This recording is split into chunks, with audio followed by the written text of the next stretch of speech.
तो तमाम विरोधों के बाद, मीडिया हाउस के चिल्लाहट के बाद अभी की खबर यह है कि बिहार के नए शिक्षा मंत्री मेवालाल चौधरी साहब ने इस्तीफा दे दिया है। इस्तीफा देने के बाद अभी तक उनका कोई बयान नहीं आया है, लेकिन खबर ये चल गई है कि उन्होंने इस्तीफा दे दिया है। जब से उन्होंने शिक्षा मंत्री का पद ग्रहण किया था, जब से उन्हें शिक्षा मंत्री नीतीश जी ने बनाया था, तब से ये सवाल उठ रहे थे कि जब उन पर आरोप है असिस्टेंट प्रोफेसर के बहाली में धांधली करने का, सबसे बड़ा सबूत ये था कि उस वक्त के जज साहब ने ये कहा था कि भारी अनियमितता पाई गई है मेवालाल चौधरी साहब के। उस वक्त के जब वो कुलपति थे तब बहाली हुई थी, उसमें अनियमितता पाई गई है। उसके बावजूद उनको मंत्री बनाया गया, मंत्री में शिक्षा मंत्री बनाया गया, और तब से सारे लोग ये पूछ रहे थे कि बिहार का शिक्षा व्यवस्था पहले से ही चौपट है। और जब एक आदमी जिस पर आरोप है, जिस पर केस चल रहा है, जिस पर चार्जशीट होनी बाकी है, उसको शिक्षा मंत्री का पद दे देना कहां तक सही है। उसके बाद पूर्व आईपीएस अफसर अमिताभ दास ने पत्र लिखा था बिहार के डीजीपी को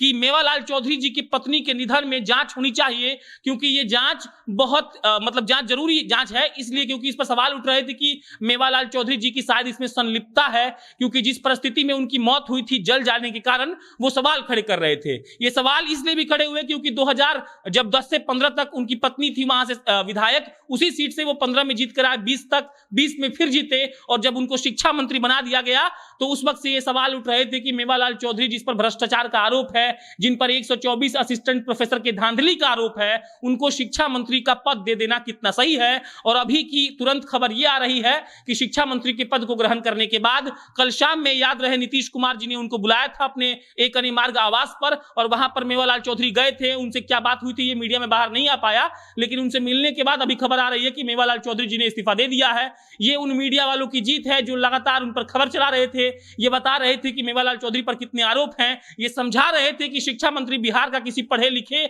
और जिस पर आरोप ना हो उसके हाथ में ये पद दिया जाए, ताकि बिहार का सच में कुछ बढ़िया हो सके, क्योंकि बिहार शिक्षा के स्तर पर बहुत नीचे था। और इस सब के खबर के बीच में जब ये खबर आती है कि मेवालाल चौधरी साहब ने इस्तीफा दे दिया है, तो कहीं ना कहीं बिहार की राजनीति के लिए भी सुकून भरी खबर है। बिहार के उन भविष्य के लिए, माने बच्चों के लिए जो पढ़ने जाते हैं, उनके लिए भी सुकून भरी खबर है। और बिहार के उन